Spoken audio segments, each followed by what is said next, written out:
April 23rd, 1945. The outskirts of Munich lay shrouded in the acrid smoke of a dying war, where the rumble of American Sherman tanks echoed through cobblestone streets, lined with the skeletal remains of once proud buildings. Staff Sergeant Samuel Washington, of the 761st Tank Battalion, adjusted his position in the commander's cupola, scanning the devastated landscape through the grey morning mist. The German resistance in this sector had crumbled 3 days earlier, leaving behind a population that had been conditioned to expect the worst from their conquerors, especially from soldiers who looked like him. Before we dive into this story, make sure to subscribe to the channel and tell me in the comments where you're watching from. It really helps support the channel. What neither Samuel nor the emaciated German woman hiding in the basement of a bombed bakery could have anticipated was how a simple piece of fruit would shatter decades of indoctrination and reveal the profound humanity that war had tried so desperately to extinguish. The morning air carried the weight of defeat and uncertainty as Samuel's tank, affectionately named Sweet Georgia by its crew, rolled slowly down Residenzstrasse. The street had once been a bustling commercial district, filled with shops selling fine Bavarian crafts and the aroma of fresh bread. Now it resembled a wasteland of rubble and broken dreams. Twisted metal from destroyed vehicles lay scattered across the pavement like metallic confetti, while the few remaining buildings stood as hollow monuments to a conflict that had consumed an entire continent. Samuel had been fighting in Europe for 11 months, ever since the 761st Tank Battalion had landed at Omaha Beach in October of 1944.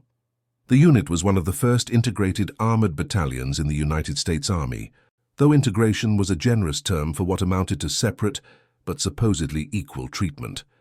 The irony was not lost on Samuel that he was fighting for freedom in a foreign land, while his own country still denied him basic civil rights back home in Alabama. The 761st had distinguished itself in the Ardennes offensive, where their M4A3E8 Sherman tanks had proven instrumental in breaking through German defensive positions. Each Sherman weighed 32 tons and was powered by a 500-horsepower Chrysler multibank engine that could propel the vehicle at speeds of up to 30 miles per hour across open terrain.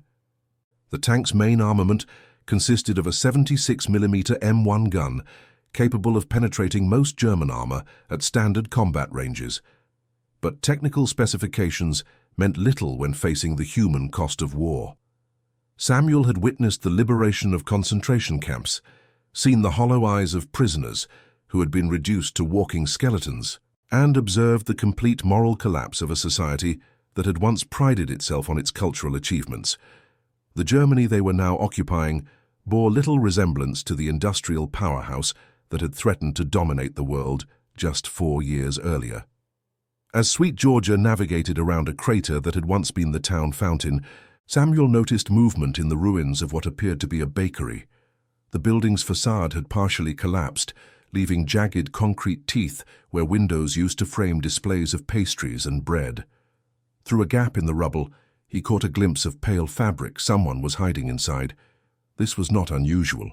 German civilians had been conditioned by years of propaganda to fear Allied soldiers, particularly those from what their former leaders had described as inferior races. The Nazi regime had spent enormous resources convincing its population that Americans, especially black Americans, were subhuman monsters who would commit unspeakable atrocities against German civilians. This psychological warfare had been so effective that many civilians preferred to risk starvation rather than seek help from occupying forces. Samuel raised his hand, signaling his driver, Corporal James Mitchell from Detroit, to bring the tank to a halt. The massive engine settled into an idle rumble that reverberated through the damaged buildings like distant thunder. In the sudden quiet, Samuel could hear something that made his heart sink, the unmistakable sound of quiet sobbing emanating from the destroyed bakery. "What's the situation, Sarge?" asked Private First Class Robert Chen, the tank's loader, his voice crackling through the intercom system. Chen was a Chinese-American soldier from San Francisco who had volunteered for armored duty, despite facing discrimination both within the military and back home. The 761st Tank Battalion had become something of a melting pot of American outcasts, men who had been deemed suitable for the most dangerous assignments precisely because mainstream society considered them expendable. "Civilians in that building," Samuel replied, his voice carrying the weight of countless similar encounters. "Sounds like someone's in distress." The protocols were clear. They were supposed to report civilian encounters to military police and continue their patrol. The standing orders emphasized maintaining distance from German civilians to avoid fraternization and potential security risks. But Samuel had seen too much suffering to follow every regulation to the letter, especially when basic human compassion demanded action. He climbed out of the tank, his boots hitting the cobblestones with a metallic clang that echoed off the surrounding ruins. The morning air was cold enough to see his breath, and he pulled his field jacket tighter as he approached the damaged building. The sobbing had stopped, replaced by an ominous silence that suggested whoever was inside had heard the tank's arrival. The bakery had clearly been a family establishment. Hand-painted signs in Gothic script still hung askew from twisted metal brackets, advertising varieties of bread that hadn't been available in Germany for years due to severe food rationing. A partially buried display case lay on its side, its glass panels spiderwebbed with cracks that caught and scattered the weak sunlight. Samuel carefully picked his way through the debris, mindful of potential booby traps that retreating German forces sometimes left behind. The 761st had lost 2 men to such devices just the week before, and caution had become second nature. As he reached what had once been the shop's entrance, he called out in his limited German, "Halt, American soldier! Come out with your hands visible!" The silence stretched for several long seconds before a voice responded from deep within the ruins. It was a woman's voice, high and trembling with terror, speaking rapid German that Samuel couldn't fully understand. The tone, however, was unmistakable, pure, undiluted fear. Samuel had studied basic German during his training, but the woman's words came too quickly and were distorted by her obvious emotional state. He caught fragments, "Please, don't," and what sounded like "children." This last word stopped him cold. If there were children involved, the situation had just become infinitely more complicated. He took a step back and called to his tank crew. "Mitchell, Chen, Torres, dismount but stay alert. We might have civilians with children in here." Private First Class Miguel Torres, the tank's gunner from New Mexico, emerged from the driver's hatch, carrying a Thompson submachine gun. Like his crewmates, Torres had faced discrimination in civilian life. Mexican Americans were often treated as second-class citizens, despite their American birth. The war had given these men opportunities to prove their worth that peacetime society had systematically denied them. The 3 soldiers formed a loose perimeter around the building entrance, while Samuel continued his attempts at communication. Drawing on every German phrase he had learned, he called out, "Amerikanische Soldaten, keine Gefahr, no danger." After what felt like an eternity, a figure emerged from the shadows of the ruined bakery. It was a woman, probably in her early 30s, though malnutrition and stress had aged her considerably. Her blonde hair hung in lank strands around a face that would have been pretty under different circumstances.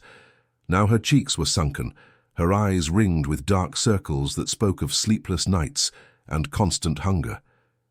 She wore what had once been a respectable blue dress, now stained and torn in several places.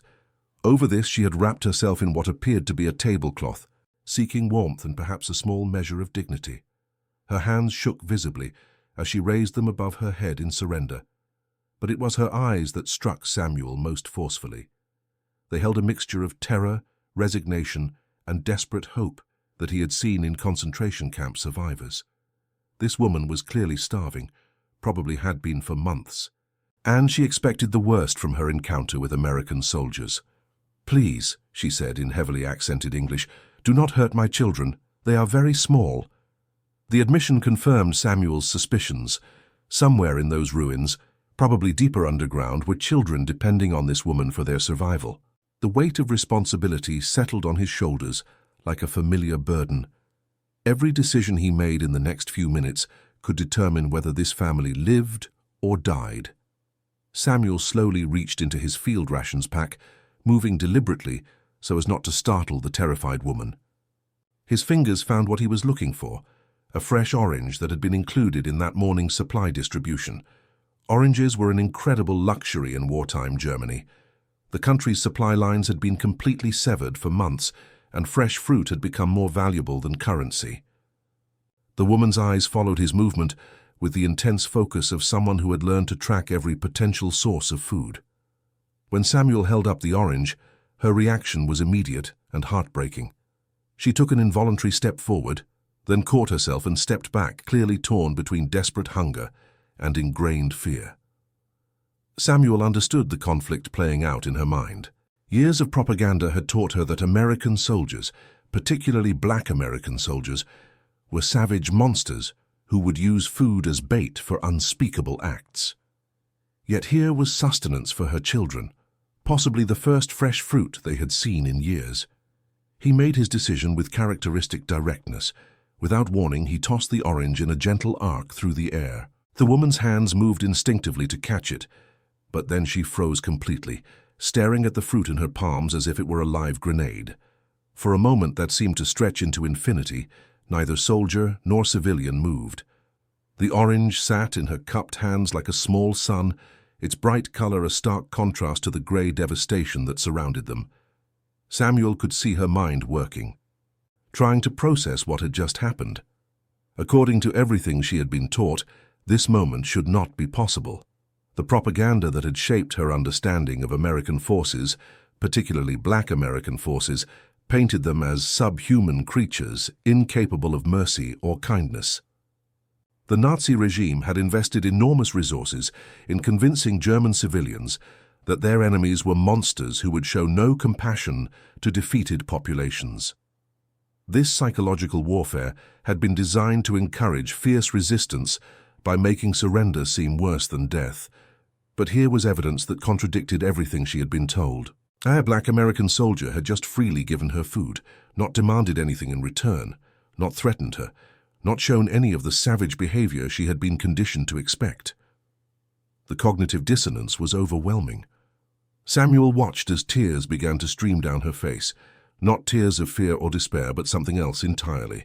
She clutched the orange to her chest and looked directly into his eyes for the first time. In that moment, years of carefully constructed hatred began to crumble. "Why?" she whispered in English, her voice barely audible above the distant rumble of military vehicles moving through the city. Samuel could have given her a dozen different answers. He could have talked about military doctrine, about the American commitment to treating civilians humanely, about the Geneva Conventions and rules of war.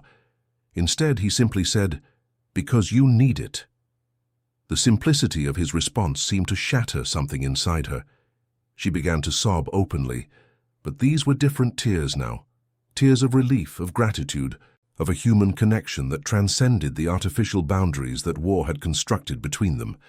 "My children," she managed between sobs. "They have not eaten fruit in 2 years. The rations." She gestured helplessly at the ruins around them. Samuel understood. Germany's food distribution system had collapsed completely in the final months of the war. Civilian rations had been reduced to starvation levels as the regime diverted all resources to military use. Fresh produce had become virtually non-existent for ordinary citizens, while the leadership hoarded supplies in underground bunkers. He reached into his pack again and produced 2 more oranges, along with a chocolate bar from his personal stash. The woman's eyes widened in disbelief as he placed them carefully on a piece of rubble between them. "For your children," he said simply. At this point, Corporal Mitchell approached with his own contribution, a can of meat and a packet of crackers. Private Torres followed with medical supplies, having noticed what appeared to be an infected cut on the woman's left hand. Private Chen contributed a small bar of soap, understanding that maintaining hygiene was crucial for health in their current circumstances. The woman stared at the growing pile of supplies as if witnessing a miracle. In her experience, armies took things from civilians. They didn't give them away. The concept of enemy soldiers providing aid to defeated populations was so foreign to her worldview that she struggled to process what was happening. "I am Greta Mueller," she finally managed, her voice steadier now. "I was the baker here, with my husband." She gestured at the ruins around them. "Before." Samuel nodded respectfully. Staff Sergeant Samuel Washington, United States Army. This is my crew.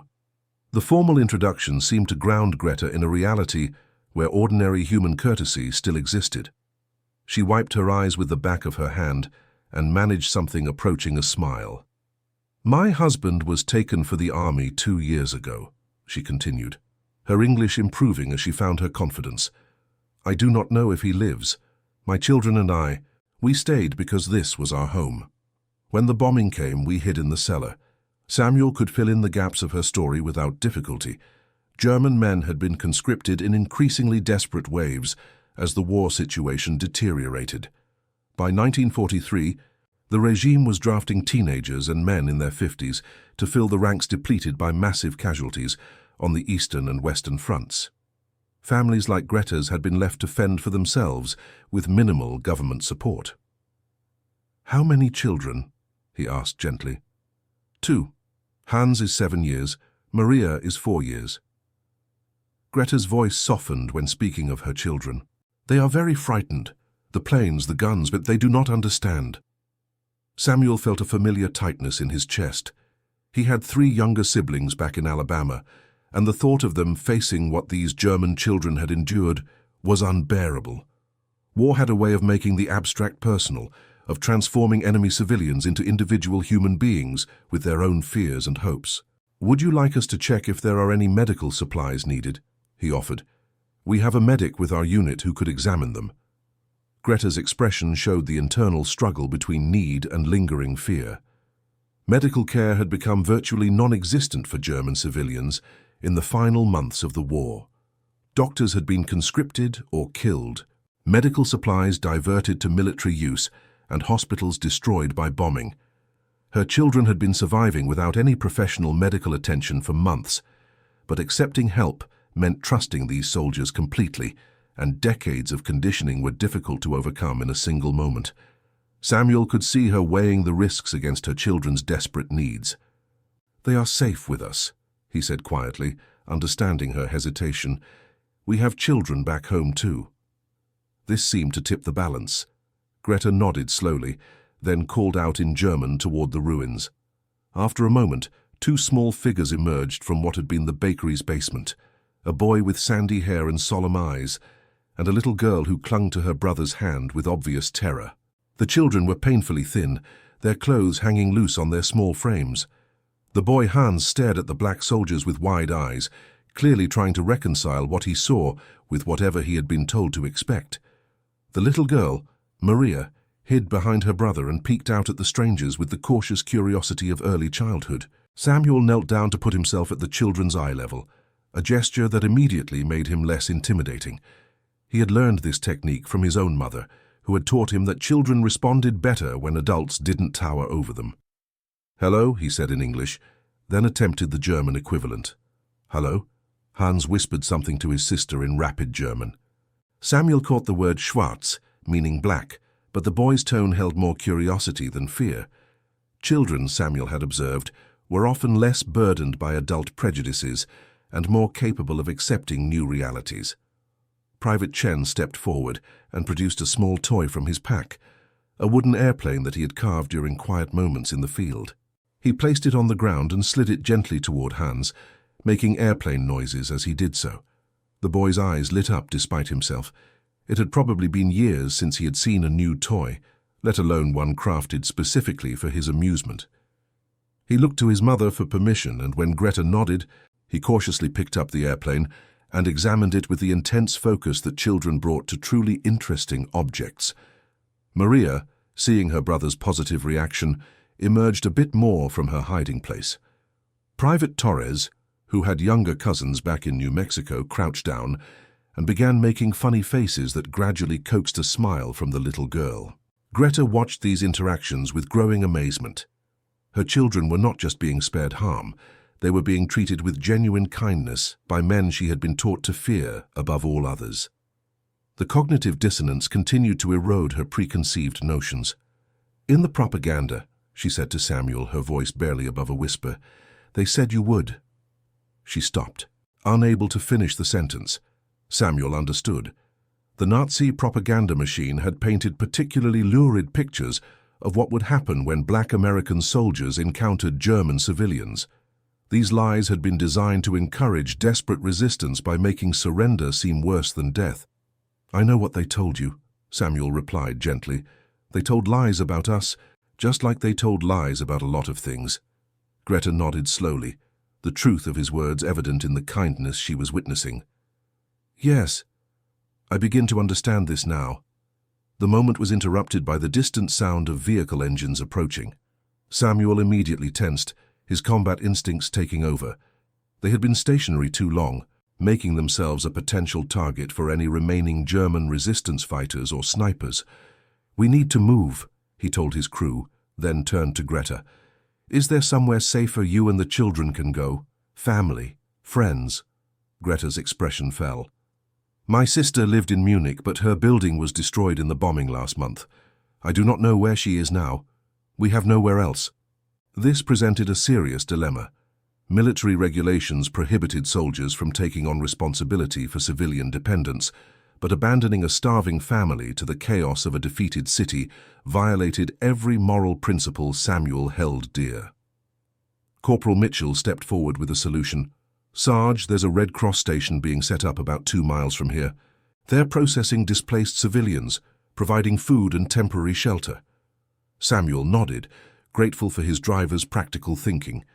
The International Red Cross had been working closely with Allied forces to provide humanitarian aid to German civilians in occupied territories. It would be the perfect solution, official, legitimate, and focused specifically on helping people like Greta and her children. "Would you like us to escort you there?" Samuel asked Greta. "You'll be safe, and the children will have regular food and medical care." Greta's relief was palpable. After months of uncertainty and fear, the prospect of stability and safety for her children was almost overwhelming. "Yes, please. We would be very grateful." As they prepared to leave, Samuel noticed that Greta was carefully wrapping the oranges and other supplies in what appeared to be the only clean cloth she possessed. These items represented more than just food. They were proof that hope still existed in a world that had seemed completely dark. Hans approached Samuel shyly, still clutching the wooden airplane. "Danke schön," he said in careful German, then attempted the English equivalent. "Thank you." The boy's gratitude was simple and sincere, untainted by the complex emotions that war had created in adults. Samuel smiled and ruffled the child's hair gently. "You're welcome, son." The convoy that formed for the short journey to the Red Cross station was unusual by any military standard. Sweet Georgia led the way, its massive bulk intimidating but now serving as protection rather than threat. Greta and her children rode in the tank's maintenance vehicle, driven by Corporal Mitchell, while Samuel and the rest of his crew maintained security positions. As they moved through the devastated streets of Munich, Samuel reflected on the complexity of their situation. Just 6 months earlier, he might have been engaging German forces in deadly combat. Now he was escorting German civilians to safety, protecting them from the chaos that war had left in its wake. The irony was not lost on him that he, a black man from Alabama who faced discrimination in his own country, was now liberating people who had been taught to consider him subhuman. War had a way of revealing the arbitrary nature of many human conflicts, exposing the common humanity that existed beneath artificial divisions of race, nationality, and ideology. The Red Cross station had been established in what had once been a secondary school. The building had suffered minor damage from air raids, but its basic structure remained sound. White tents had been erected in the courtyard, and medical personnel moved efficiently between stations, providing care to a steady stream of displaced civilians. As their convoy pulled up to the entrance, Samuel could see Greta's nervousness returning. The magnitude of her situation was becoming real. She was about to entrust her children's welfare to complete strangers in an organization she had probably been taught to distrust. A Red Cross official approached their vehicle as they dismounted. She was an older woman with graying hair and the competent air of someone who had been dealing with humanitarian crises for years. "I'm Sarah Henderson with the International Red Cross," she introduced herself in accented English. "Are these displaced civilians?" Samuel nodded. "German family, mother and 2 children. They've been hiding in the ruins for months, probably suffering from malnutrition. The mother speaks some English. Sarah's expression immediately shifted to professional concern as she took in Greta's appearance and the condition of the children. Years of humanitarian work had taught her to quickly assess the needs of displaced persons. "Of course," she said, then switched to fluent German as she addressed Greta directly. "Willkommen. Wir sind hier, zu helfen." The relief on Greta's face when she heard her native language spoken by someone whose job was to help was immediate and visible. She began speaking rapidly in German, explaining her situation while gesturing toward her children. Sarah listened intently, asking occasional clarifying questions. Samuel could follow enough of the conversation to understand that Greta was explaining about her husband's conscription, the loss of their bakery, and their months of hiding in the ruins. After several minutes, Sarah turned back to Samuel. "This family will be perfect candidates for our family reunification program. We'll provide immediate medical care, proper nutrition, and help them search for surviving relatives. Thank you for bringing them to us." Samuel felt a deep satisfaction at hearing this confirmation that Greta and her children would receive the care they needed. It validated his decision to exceed strict military protocols in favor of basic human decency. As the Red Cross staff began processing the family for admission to their program, Greta approached Samuel one final time. She still carried the orange he had given her, now carefully wrapped and treasured like a precious artifact. "I must tell you something," she said, her English more confident now. "All my life, I was taught that American soldiers especially—" She gestured at his skin color, struggling to find appropriate words. "Especially soldiers who look like you, were monsters, evil creatures who would show no mercy." Samuel waited patiently as she gathered her thoughts. "But you have shown me that everything I was taught was lies. You saved my children when you had no reason to help us. You treated us with kindness when you could have ignored our suffering." She paused, tears beginning to form in her eyes again. "I do not know how to thank you for giving me back my faith in human goodness." Her words carried a weight that went far beyond simple gratitude. Samuel understood that he had participated in something much larger than a single act of kindness. He had helped shatter years of carefully constructed propaganda, proving through simple human decency that the divisions between people were far less significant than their shared humanity. "Mom," he replied, "I hope your children grow up in a world where this kind of kindness isn't unusual, where people help each other regardless of what they look like or where they come from." Greta nodded emphatically. "I will teach them what you have taught me today, that goodness exists in all people, and that the things that make us different are not as important as the things that make us the same." As Samuel and his crew prepared to return to their patrol duties, Hans approached one final time. The boy had been clutching the wooden airplane throughout the entire encounter, and now he held it out towards Samuel with obvious reluctance. "You keep it," Samuel said gently. "Every time you play with it, remember that people from different countries can be friends." Hans beamed and hugged the toy closer to his chest.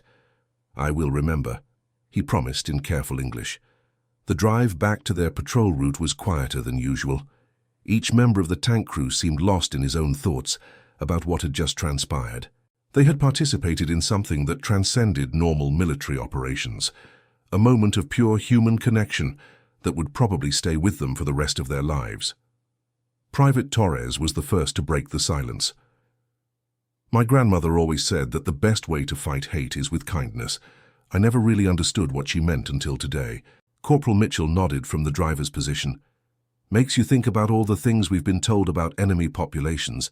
How much of it is real, and how much is just stuff designed to make fighting easier." Private Chen added, "My family faced discrimination back home because they thought we couldn't be loyal Americans since we looked different. Now we're in Germany showing German civilians that people who look different from them can be kind and helpful. There's something ironic about that." Samuel understood exactly what his crew was processing. War required soldiers to dehumanize their enemies in order to function effectively in combat. But moments like these reminded them that underneath the artificial constructs of nationality and race, people were fundamentally the same. They loved their families, feared for their safety, and hoped for better futures. The 761st Tank Battalion continued their occupation duties, for 3 more weeks after the encounter with Greta Müller. During this time, Samuel and his crew participated in numerous similar interactions with German civilians. Word had apparently spread through the displaced population that these particular American soldiers could be trusted, and families began approaching their tank voluntarily, rather than hiding in fear. Each encounter reinforced the lessons of that first meeting. Children who had been taught to fear American soldiers learned to accept candy and small toys. Women who had been conditioned to expect assault instead received medical care and protection. Elderly men who had been convinced that surrender meant execution found themselves treated with dignity and respect. The psychological impact of these interactions extended far beyond the immediate participants. German civilians began to realize that much of what they had been told about American intentions had been deliberately false. The propaganda that had been designed to encourage desperate resistance had instead created unnecessary suffering by preventing people from seeking help when they needed it most. Samuel kept a journal during these final weeks of the war in Europe, documenting not just military operations, but the human encounters that gave meaning to their mission. His entries from this period reveal a soldier grappling with the complexity of occupation duty and the responsibility that came with representing American values to a defeated population. May 15, 1945. One entry reads, "Today we helped evacuate an orphanage that had been operating in a bombed-out church. 37 children, ages 3 to 14, all of them probably believing we were going to hurt them. By the end of the day, they were teaching us German songs and we were teaching them American ones. The oldest boy, maybe 13 years old, told me through an interpreter that he had never imagined that enemy soldiers could be so kind. Made me think about what kind of world we're trying to build when this is all over." Another entry, dated May 20th. "Received a letter today forwarded from the Red Cross station.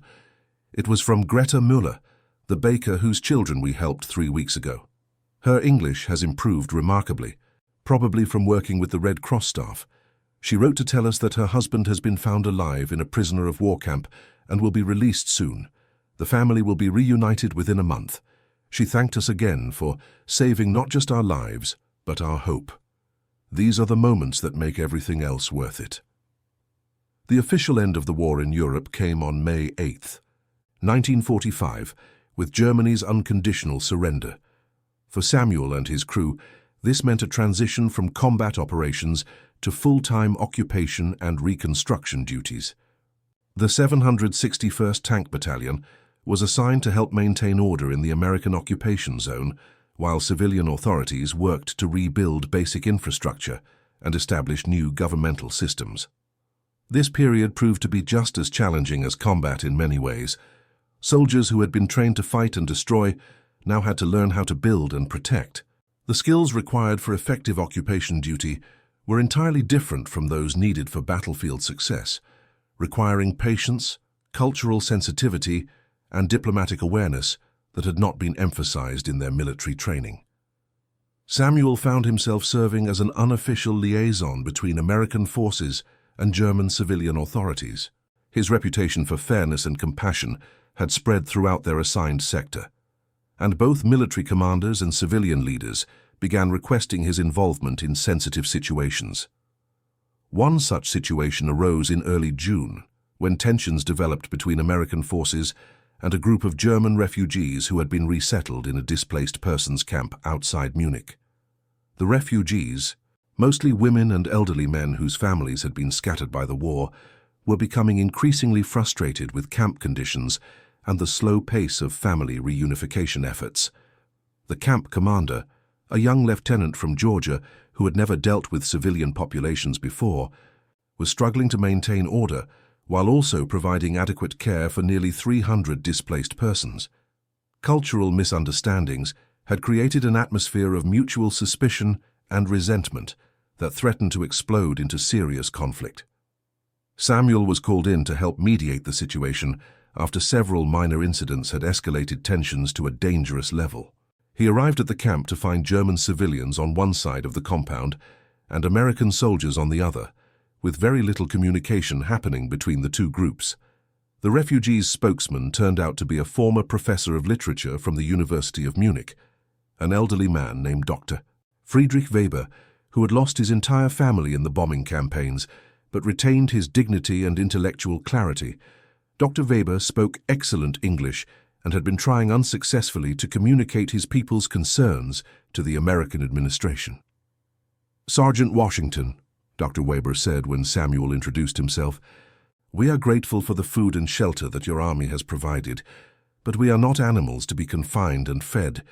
We are human beings who need information about our families, assistance in finding lost relatives, and hope that our lives can have meaning again." Samuel could see the profound frustration in the older man's eyes. The camp's American staff had been focused on providing basic necessities, food, shelter, medical care, but had failed to address the psychological and emotional needs of people who had lost everything that gave their lives structure and purpose.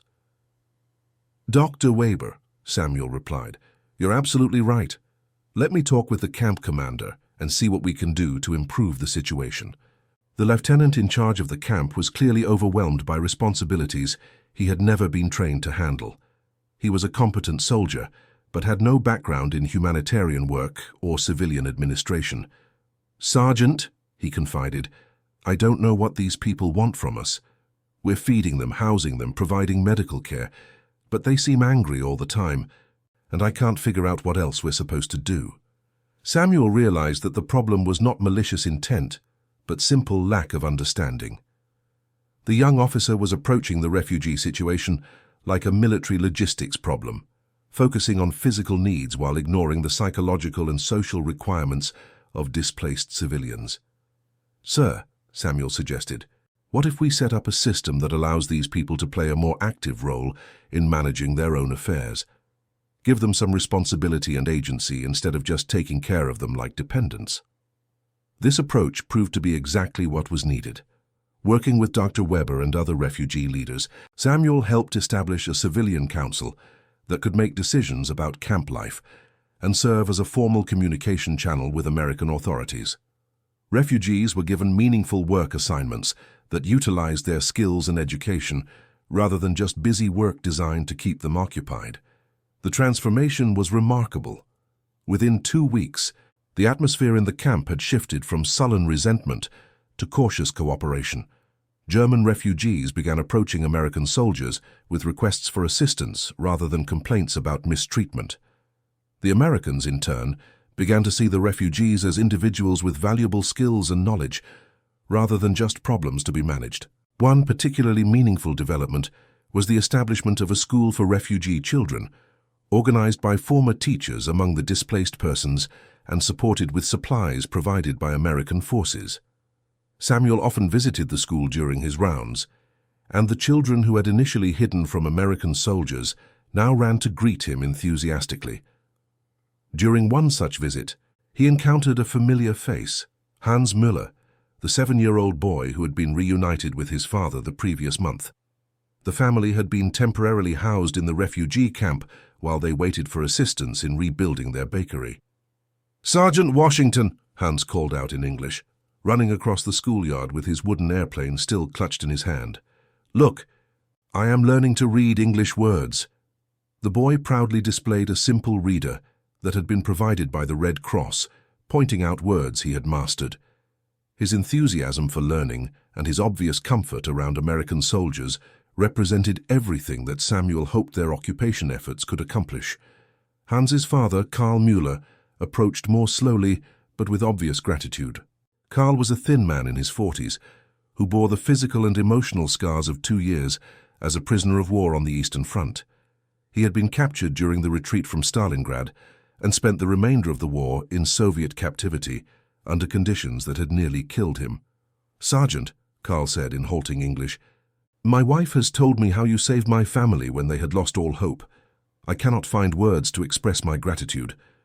Samuel was struck by the dignity with which Karl carried himself despite everything he had endured. This man had lost his business, his home, and nearly his life, yet he maintained a fundamental decency that war had not been able to destroy. "Mr. Müller," Samuel replied, "your family helped me understand something important about why we're here. It's not just about winning a war, it's about building something better afterward. Karl nodded thoughtfully. Yes, this is what I hope as well. My son asks me many questions about the war, about why countries fight each other.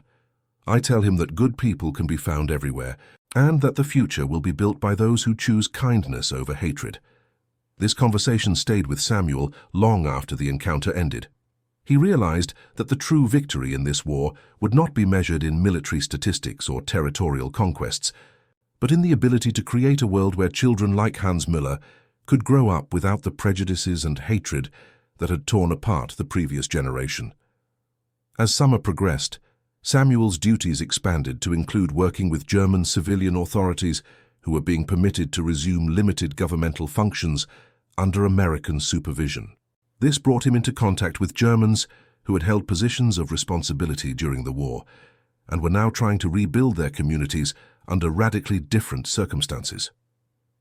One such individual was Herr Gustav Richter, the former mayor of a small town in the American occupation zone, who had been cleared by denazification proceedings and was being considered for reappointment to his position. Richter was a complex figure, a man who had held office during the war but had apparently focused on local administration rather than political ideology. During their first meeting, Richter was clearly nervous about working with a black American soldier. His discomfort was obvious but not hostile. He seemed genuinely confused about how to interact with someone who occupied a position of authority but whom he had been conditioned to consider inferior. "Herr Richter," Samuel said, deciding to address the awkwardness directly, "I understand that my appearance might be unexpected to you, but I'm here as a representative of the United States Army, and my job is to help you rebuild effective civilian government in your town." Richter's relief at having the issue addressed openly was palpable. "Sergeant Washington, I must admit that you are not what I expected. The propaganda we were fed, it painted a very different picture of American soldiers, particularly," he gestured awkwardly. "Particularly black American soldiers," Samuel finished. "I understand. What I hope is that you'll judge me by my actions, rather than by what you were told to expect." This straightforward approach proved effective. Over the following weeks, Samuel worked closely with Richter to develop plans for rebuilding essential services in the town. The former mayor's administrative experience was invaluable, and his willingness to adapt to new realities made him an excellent partner in reconstruction efforts. The relationship that developed between them became something of a model for American-German cooperation in the occupation zone. Richter's initial prejudices were gradually eroded by daily interaction with a competent, fair-minded American soldier who treated him with respect and dignity. Samuel, in turn, gained valuable insights into German administrative systems and local concerns that helped him be more effective in his role.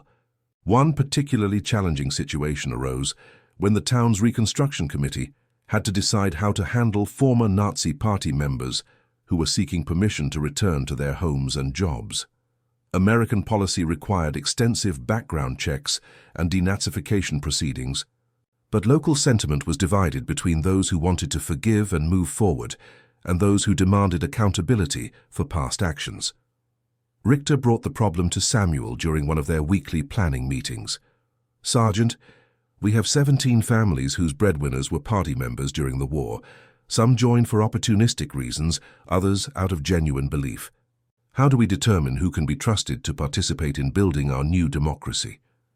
It was exactly the kind of complex moral and practical question that Samuel had never expected to face when he enlisted in the army. Combat had been straightforward: identify the enemy and defeat him. Occupation duty required much more nuanced judgments about human character and the possibility of redemption. "What's your assessment of these individuals?" Samuel asked. "You knew them before the war. Were they good neighbors and citizens who got caught up in something bigger than themselves, or were they true believers in the ideology?" Richter considered the question carefully before responding. "Most were ordinary people who made poor choices under extraordinary circumstances. A few were genuine fanatics who caused real harm to their neighbors. The difficulty is determining which category each person falls into." They developed a system that would evaluate each case individually, considering both past actions and current attitudes. American military authorities would conduct formal security screenings, while local citizens would provide character references based on personal knowledge of the applicants. This approach proved successful in most cases, allowing the community to move forward while maintaining security and accountability. Samuel was particularly impressed by the willingness of many German civilians to take responsibility for monitoring their former neighbors, ensuring that reconstruction efforts were not undermined by those who remained committed to discredited ideologies. The summer of 1945 was a period of rapid change throughout the American occupation zone. Military government was gradually being replaced by civilian administration, and German society was beginning to function again under democratic supervision. Samuel found himself serving as a bridge between two worlds, representing American values and authority, while helping Germans rediscover their own capacity for self-governance. One of his most meaningful assignments during this period involved working with a committee of German educators who were developing new curricula for schools that would reopen in the fall. The Nazi regime had thoroughly corrupted German education, turning schools into indoctrination centers that taught racial hatred and militaristic values. Creating a new educational system that could prepare children for democratic citizenship was a massive undertaking. The committee was led by Dr. Anna Hoffman, a former high school principal, who had been dismissed from her position early in the war for refusing to implement certain ideological requirements. Dr. Hoffman was a remarkable woman in her 50s who had spent the war years tutoring children privately, maintaining her commitment to genuine education despite official persecution. Sergeant Washington, Dr. Hoffman explained during their first meeting, "We must teach these children to think for themselves after years of being told that independent thought was dangerous. We must help them understand that people of different races and nationalities can work together peacefully. This is perhaps the most important work being done in our entire nation." Samuel was deeply moved by her dedication and her understanding of what was at stake. The children entering these schools would become the adults who would shape Germany's future. If they could learn tolerance, critical thinking, and democratic values, the country might avoid repeating the mistakes that had led to war. "Dr. Hoffman," he replied, "in my opinion, you're absolutely right about the importance of this work. Is there any way that American personnel can help support what you're trying to accomplish?" This conversation led to the development of a cultural exchange program that brought American soldiers into German classrooms as guest speakers and cultural ambassadors. The program was designed to help German children see Americans as individual human beings rather than faceless occupiers, while also giving American soldiers opportunities to contribute positively to reconstruction efforts. Samuel participated in several of these classroom visits, talking with German children about life in America and answering their questions about democracy, racial diversity, and peaceful conflict resolution. These sessions were often eye-opening for both participants and observers. During one memorable visit to a fourth-grade classroom, a 10-year-old girl named Ingrid asked him directly, "Why did you come to Germany? Were you angry at German children?" The innocence and directness of the question caught Samuel off guard. He realized that this child was trying to understand war from a perspective that had no context for adult political complexities. "No, Ingrid," he replied thoughtfully. "I was never angry at German children.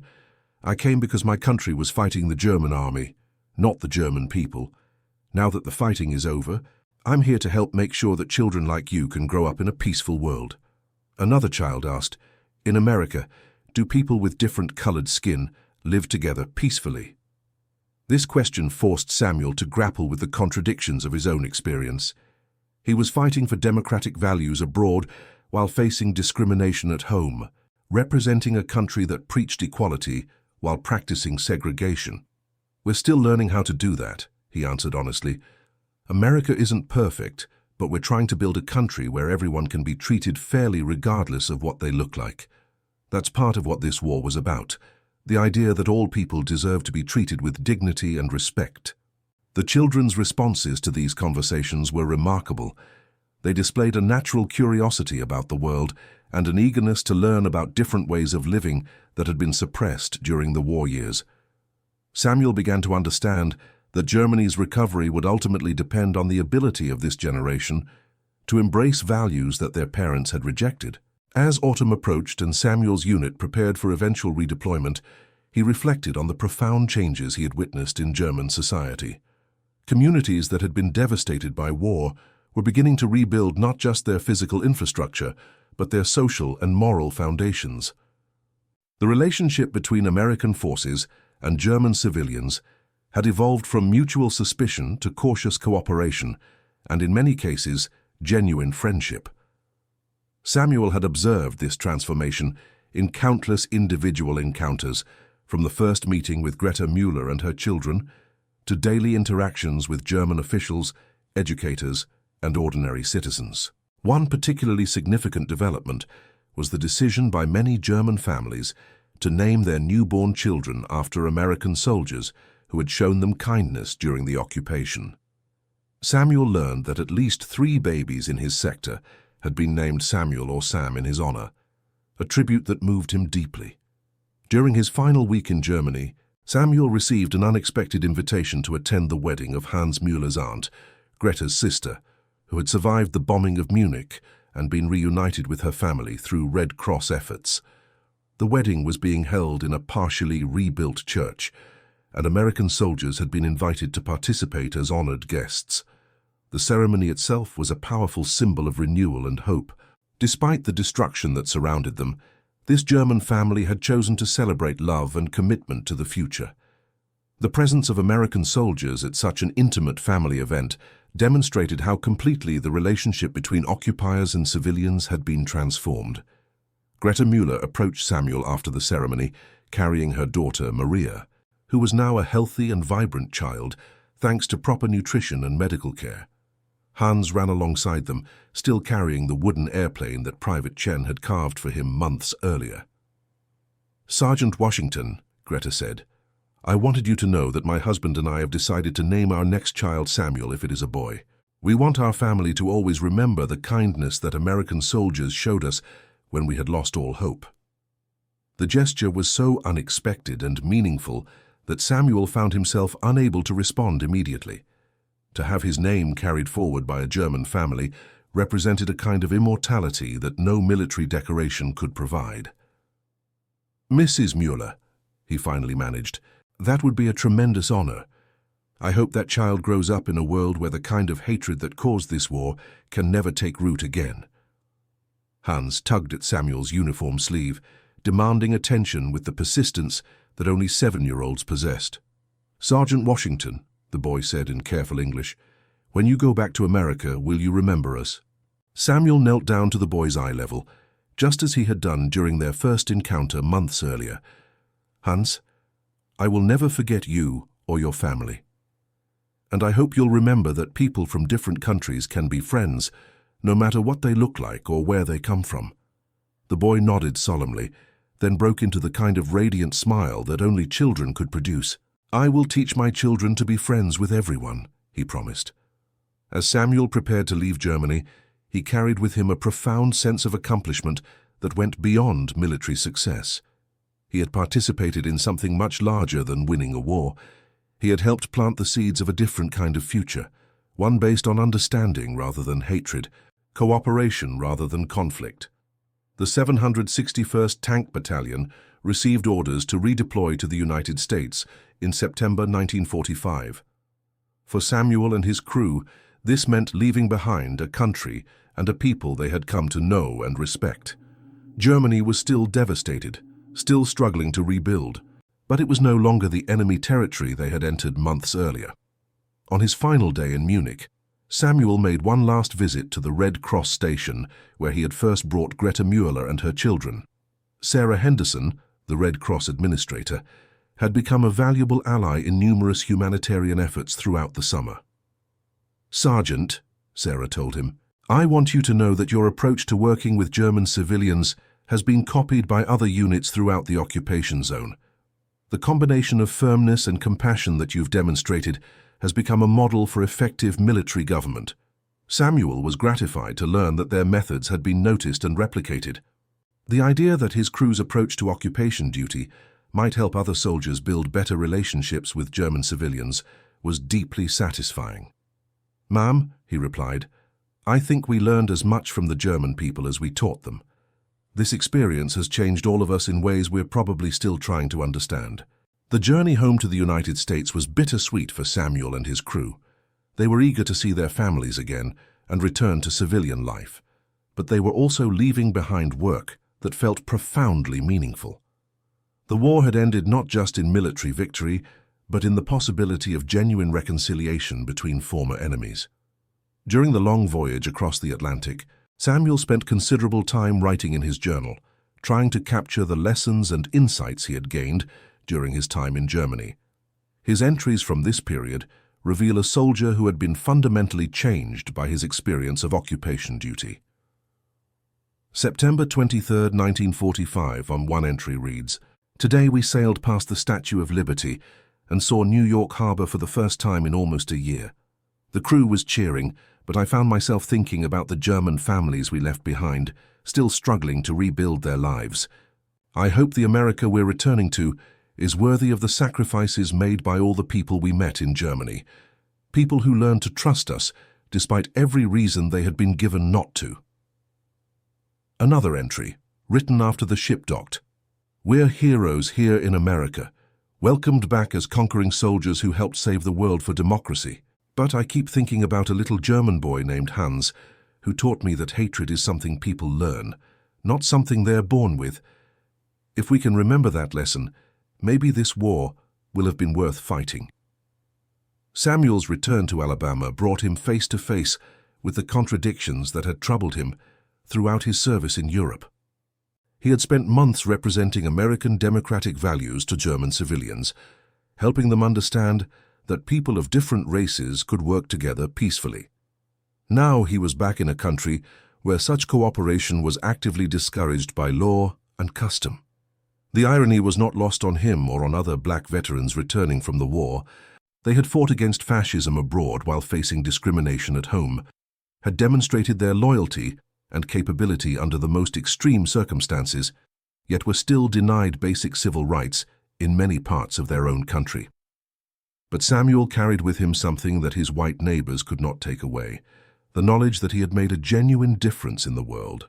He had helped transform enemies into friends, had demonstrated the possibility of racial cooperation under the most unlikely circumstances, and had planted seeds of tolerance that would hopefully grow for generations to come. In the years that followed his return from Germany, Samuel became an active participant in the civil rights movement that was beginning to gain momentum across the American South. His experience as a leader in occupation duty had given him skills and confidence that proved invaluable in organizing efforts to challenge segregation and discrimination. He often spoke at churches and community meetings about his experiences in Germany, using the story of his encounter with Greta Mueller and her children to illustrate the power of individual kindness to overcome systematic hatred.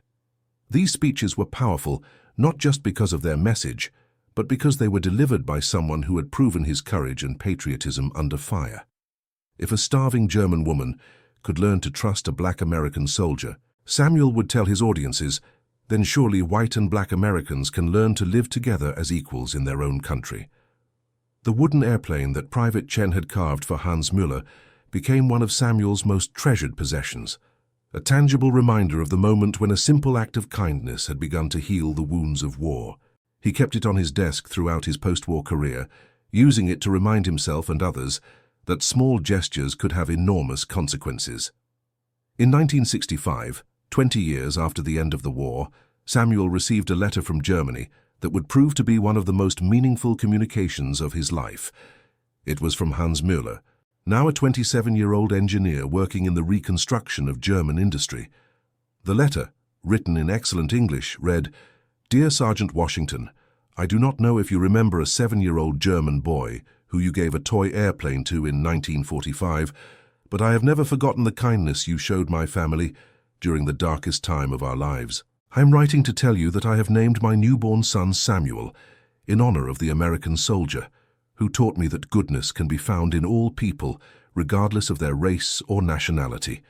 My son will grow up knowing the story of how an American soldier's simple act of kindness helped save our family and restore our faith in humanity.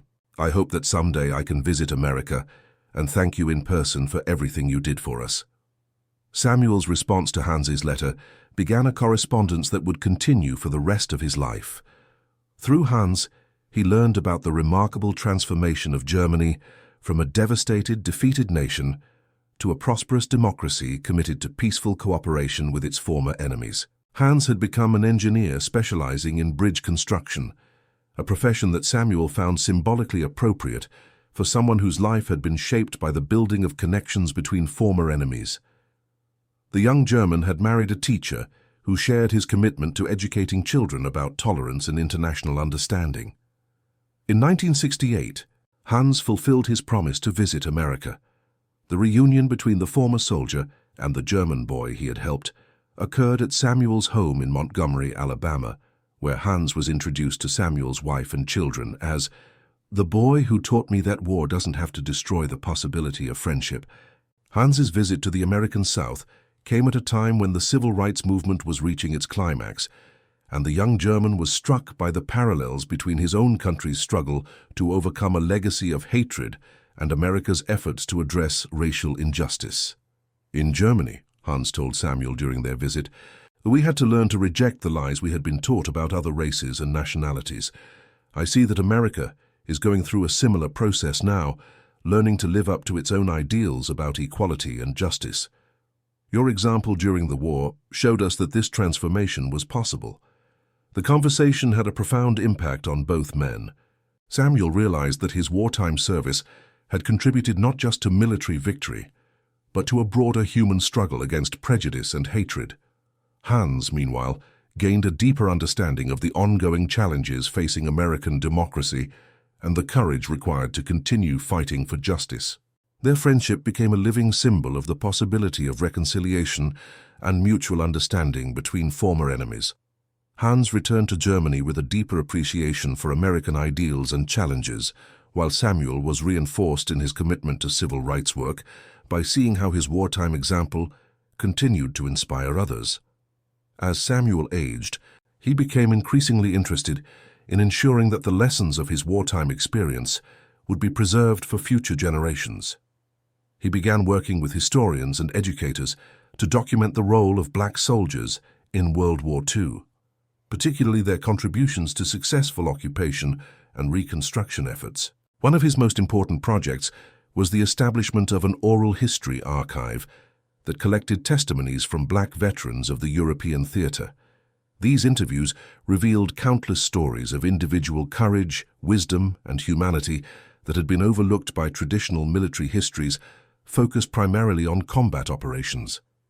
Samuel's own testimony for this archive included detailed accounts of his encounters with German civilians, particularly his relationship with the Müller family. His description of that first moment, when he tossed an orange to Greta Müller, became one of the most powerful and frequently cited examples of how small acts of kindness could have enormous historical significance. "People sometimes ask me," Samuel said in his oral history interview, "whether I was following orders when I helped that German family. The truth is that kindness isn't something you can order someone to do. It has to come from inside, from your understanding of what it means to be human." That orange I threw to Greta Müller wasn't part of any military strategy. It was just one person helping another person in need. But sometimes that's enough to change the world. Samuel lived to see the fall of the Berlin Wall in 1989, an event that he viewed as the ultimate vindication of the democratic values he had fought to defend and promote during the war. The peaceful reunification of Germany and its transformation into a stable, prosperous democracy proved that the seeds of tolerance and cooperation planted during the occupation had indeed taken root. He also witnessed the election of the first black president of the United States in 2008, a development that would have seemed impossible during his youth in segregated Alabama. Barack Obama's inauguration represented the kind of progress that Samuel had dreamed of during those long days of occupation duty in Germany, when he had tried to explain to German children that America was still learning how to live up to its own ideals. Samuel Washington passed away in 2010 at the age of 87, surrounded by family and friends who had been enriched by his stories of courage, compassion, and the power of individual action to create positive change. His funeral was attended by hundreds of people whose lives had been touched by his example, including several German families who had traveled to America, specifically to pay their respects. Hans Möller, now in his 70s, delivered a eulogy that captured the essence of Samuel's legacy.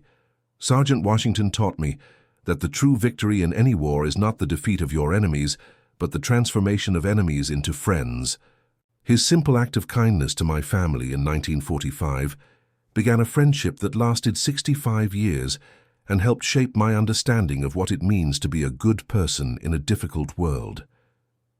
He showed us that ordinary people can do extraordinary things simply by choosing to treat others with dignity and respect.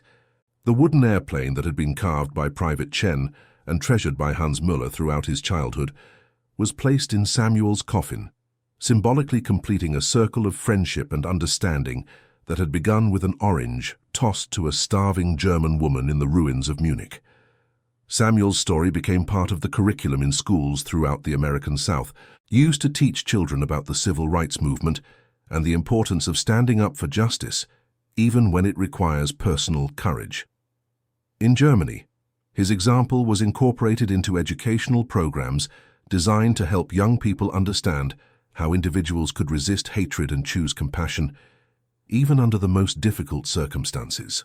The Müller family in Germany established a small scholarship fund in Samuel's honor, providing assistance to young people interested in studying international relations and peacebuilding.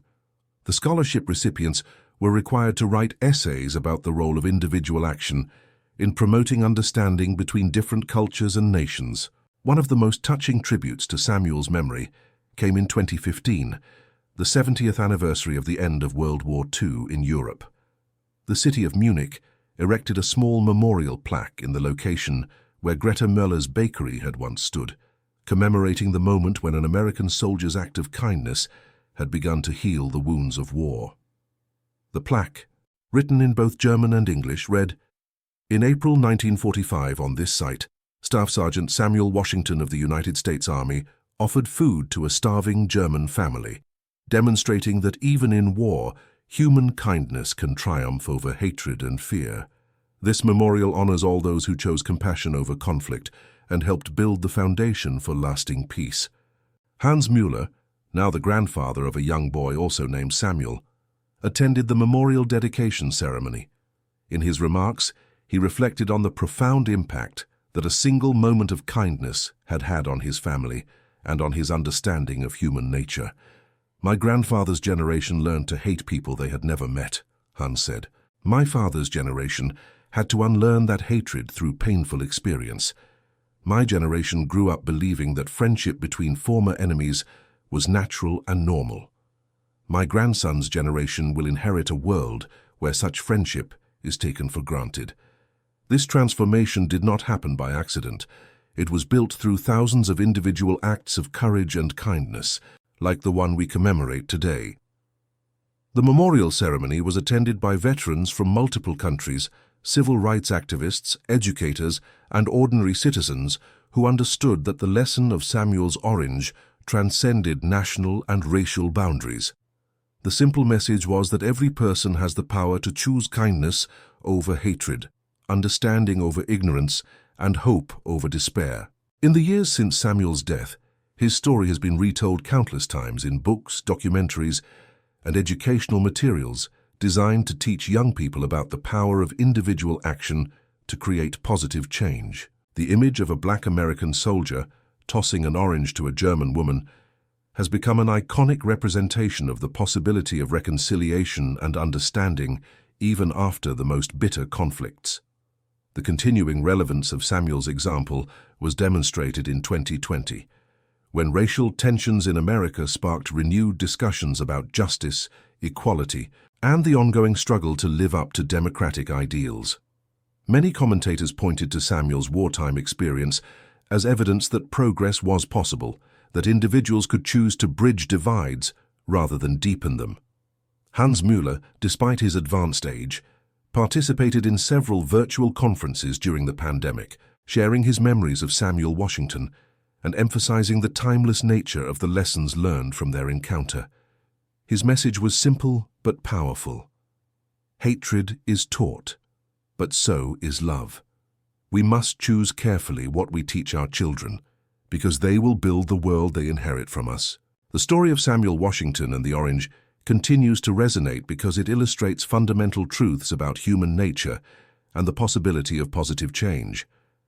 In a world often divided by race, religion, nationality, and ideology, the simple act of one person helping another serves as a reminder that our common humanity is more important than our superficial differences. The orange that Samuel tossed to Greta Müller in the ruins of Munich was more than just food for a starving family. It was a symbol of hope, a gesture of faith in the possibility of redemption, and a demonstration that even in the darkest circumstances, individual acts of kindness can illuminate the path toward a better future. Samuel's legacy lives on not just in the memorial plaques and scholarship funds established in his honor, but in the countless individuals who have been inspired by his example to choose compassion over indifference, understanding over prejudice, and love over hatred. His story proves that ordinary people can indeed do extraordinary things, and that the power to change the world often lies not in grand gestures, but in simple acts of human kindness. The lesson of the orange is ultimately about the choice that every person faces every day, whether to build bridges or walls, whether to see others as enemies or potential friends, whether to respond to fear with hatred or with understanding. Samuel Washington made his choice in a moment of crisis, and in doing so, he helped create a better world for generations to come. And that concludes our story.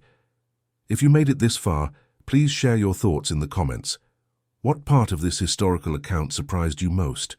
Don't forget to subscribe for more untold stories from World War II, and check out the video on screen for another incredible tale from history. Until next time.